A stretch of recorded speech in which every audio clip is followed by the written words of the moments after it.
Pozdrav ljudi, danas ćemo vam pokazati postupak formiranja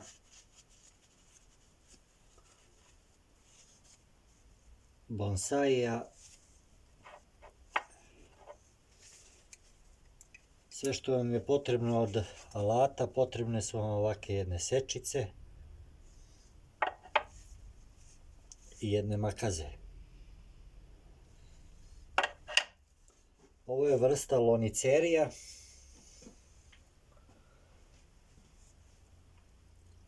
Zahvalna vrsta za gajenje bonsaija. I mi smo je prošle godine ožičili. Pokušali smo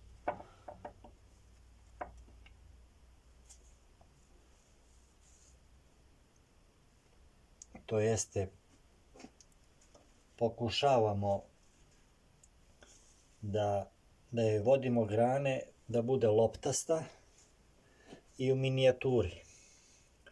Mi hoćemo da nam cela kruna bude u ovom obliku.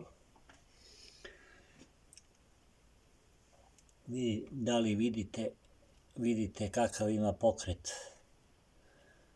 nebarija. Stablo je baš vidljivo. Pošto je zimsko doba, mi hoćemo sada samo malo da joj usmerimo grane za proleće, kako bi kad bude krenula sa rastom, da u tom pravcu idu i grane. Sve grane su ožičene i sada ćemo samo malo popraviti zbog nadolazećih mrazeva. Vrlo male korekcije ćemo sada uraditi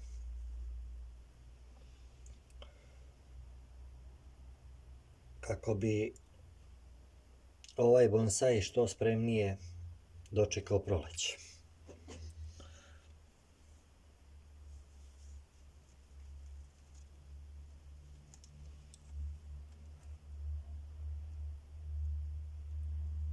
Morate vrlo pažljivo grane okretati,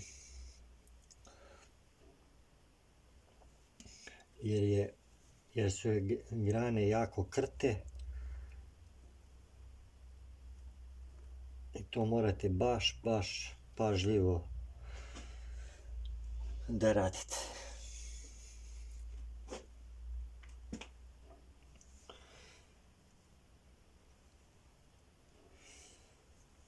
Ova biljka je već napredna, tako da mi hoćemo samo da joj pomognemo da što lakše i lepše izgleda.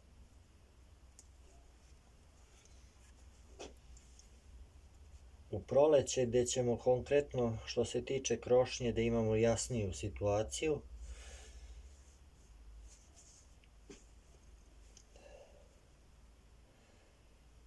Ko želi da se bavi bonsai umetnošću, to vam je po nama mnogo lep hobi.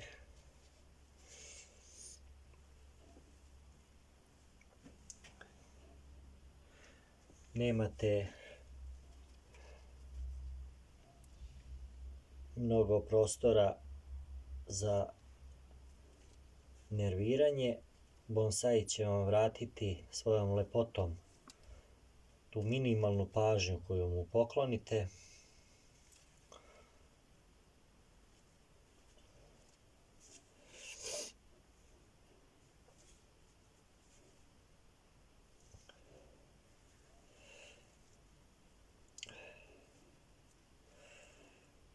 U ovom hobiju najviše što će da vas finansijski optereti je kupovina posuda koje moraju biti zaista od kvalitetnog materijala. Ovo su keramičke posude pečene na 1200 stepeni. Original mini posude.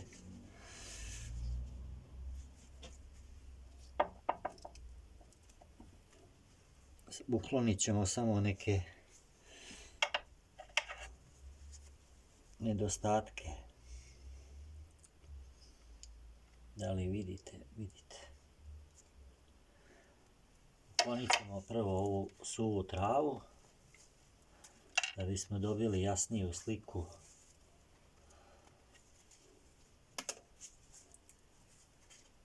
Ovdje ima jedan mladar koji je izašao. Njega ćemo odseći.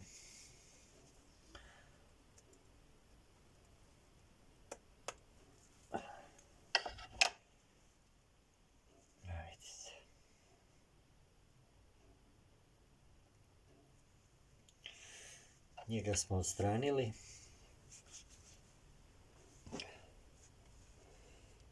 Pokušamo još ovu granu malo da je vratimo u ovom položaju, jer dosta je jaka.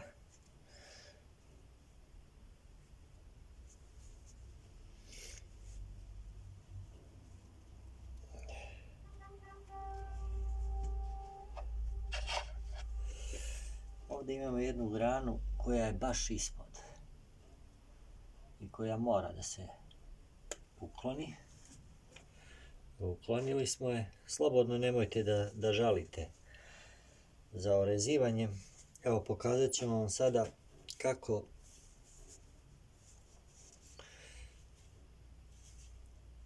da pospešujete rast iz ove grane gdje ćete dobiti više novih grana na samo proleće. Znači, same vrhove slobodno odsecite i ona će na tom mjestu da raste.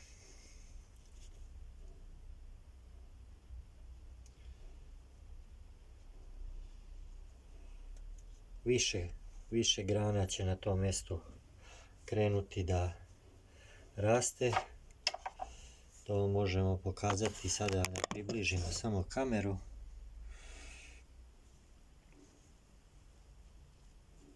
Pogledajte ovdje rast više grana.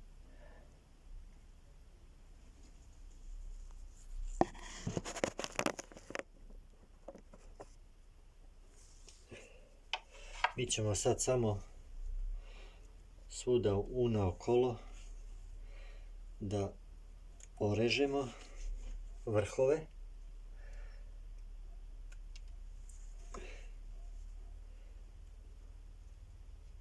Pa ćemo koristiti naredno leto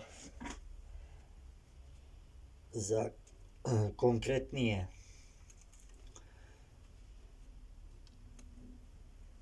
oblikovanje bonsaija. Sada samo ove veće grane. Evo vidite ovu koliko je izrasla. Nju ćemo skratiti za jednu dužinu.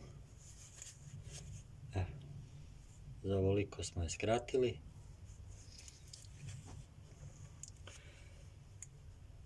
I sve donje grane koje budete vidjeli, kao što je ova, skidate. Obavezno skidajte kako bi nebari bio vidljiv, a samim tim pospešujete sve grane na vrhovima i u samoj krošnji veću bujnost.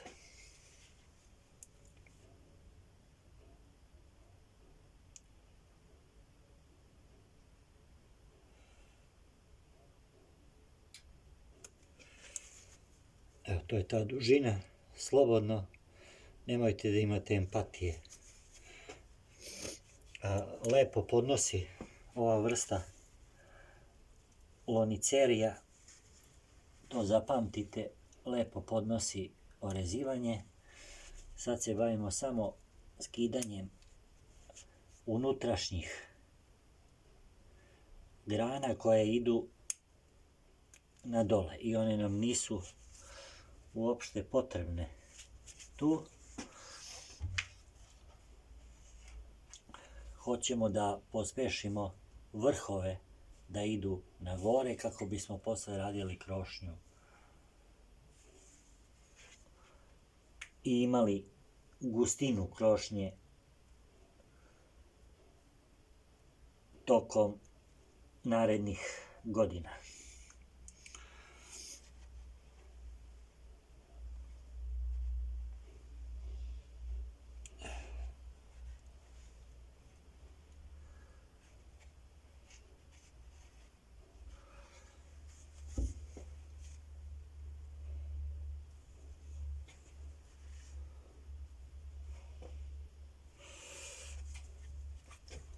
Ova grana nam ovde zaklanja nebari.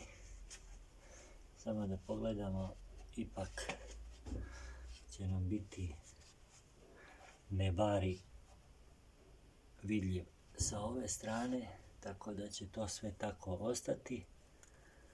Skinuli smo još jednu donju granu.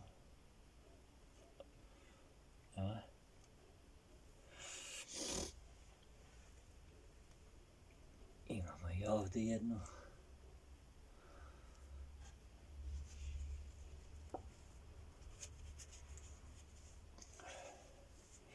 Morat ćemo pod hitno skinuti ovu žicu jer počinje da urasta u stablo i morat ćemo da vidimo šta ćemo sa njom.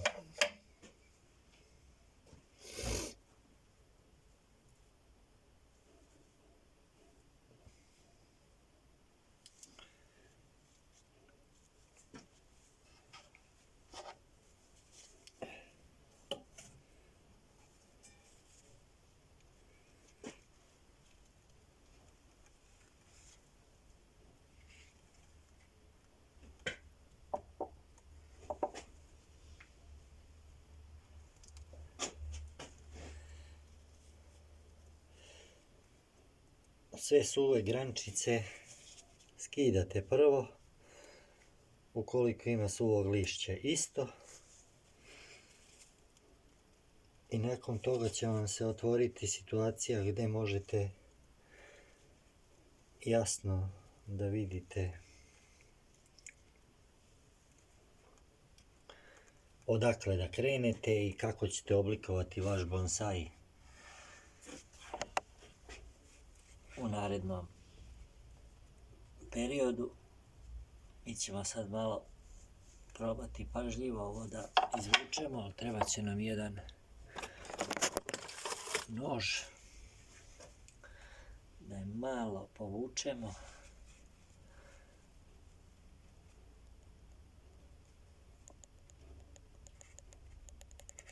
Kako bismo je uhvatili.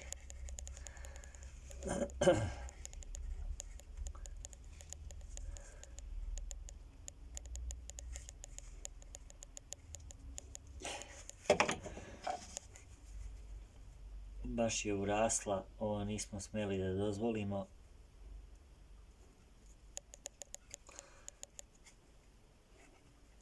Ali se nadam da ćemo uspjeti da je sad izvučemo.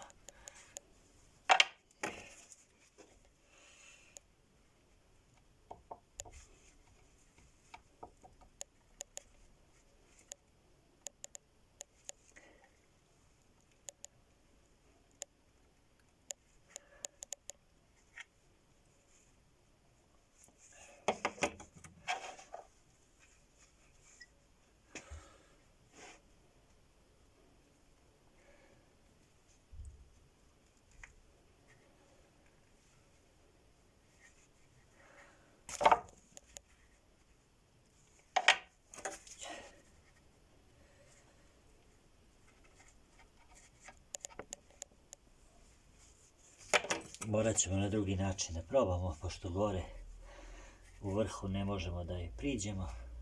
Odsjeći ćemo ovdje u donjem delu žicu.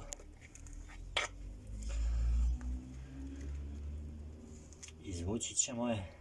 Evo, jedan deo smo izvukli. I sad ćemo krenuti odozdo da izvlačimo žicu pažljivo iz stabla.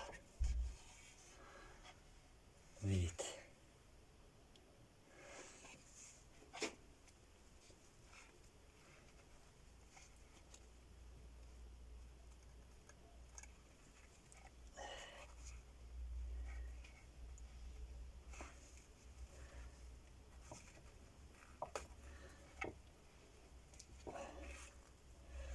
Evo, uspjeli smo.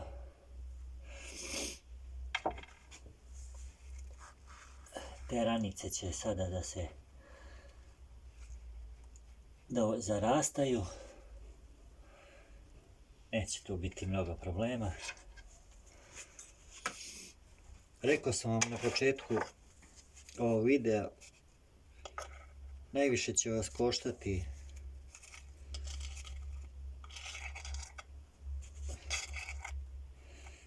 posuda za bonsai, jer zaista ona mora da bude kvalitetna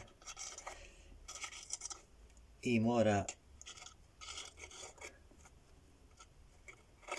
da bude glazirana, da ne upiva vodu. Sama posuda, vidite i sami koliko bonsaiju daje izgled, tako da pogledajte pokret stabla.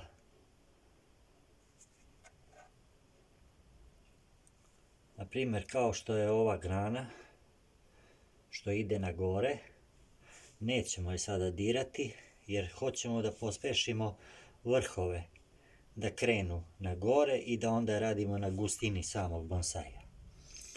Znači posuda, da se vratim na posudu, posuda mnogo znači za izgled samog bonsaija.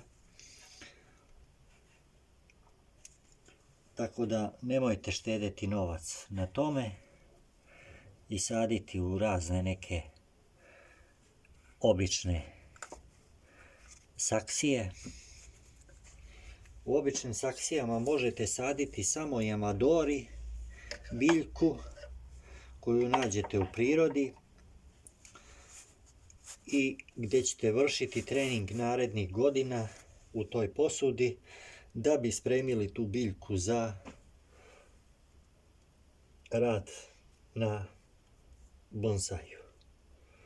Znači potrebno je da biljka bude u toj posudi 3 do 4 godine kako bi ona ojačala i imala spreman korenov sistem za bonsai.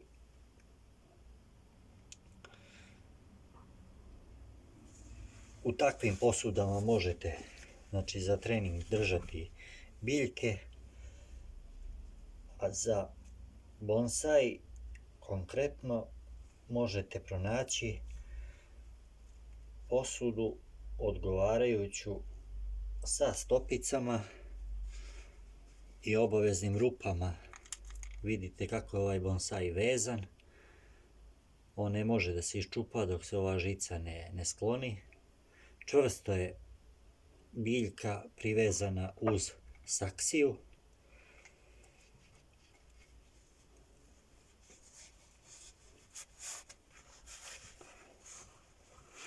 Koliko budete imali neka pitanja, bilo šta da vas interesuje, mi ćemo vam pomoći. Pošaljite nam pitanje u komentarima, mi ćemo vam odgovarati na sve što znamo i pomoći ćemo vam u razvoju vaših biljaka.